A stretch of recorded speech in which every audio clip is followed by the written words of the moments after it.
பரமேஸ்வரனை பார்ப்பதற்கு திருக்கைலாயத்துக்கே தான் போக வேண்டுமா? மனதில் நினைத்தாலோ வேறு எங்காவது உட்கார்ந்து பூஜை செய்தாலோ போதாதா? ஐயா, பசுவின் உடம்பில் இருக்கும் பாலை மடியை பிடித்து கறந்தால் தானே வருகிறது. அதன் வாலையோ காலையோ பிடித்து இழுத்தால் பால் வரும். அதே போல் ஆண்டவனை தரிசிக்க வேண்டும் என்றால் திருக்கைலாயம் சென்றுதான் தரிசிக்க வேண்டும். என் அப்பன் ஈசன் அமர்ந்திருக்கும் திருக்கைலாய மலையை கண்டுவிட்டேன். என் கண்பற்ற பெயரை அறிந்துவிட்டேன். இனி கணப்பொழுதில் சிகரத்தை அறிந்து என் அப்பனை தொழுது இந்த ஏழைக்கு அருள் செய்ய என்று வேண்டிக் கொள்கிறேன்.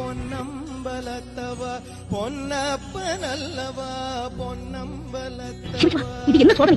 வடிவெல்லாம் சிவலிங்கமாக காட்சி வருகின்றது. இறைவா, பார்க்கவிடமெல்லாம் உன் வடிவமாக அமைத்து விட்டார்.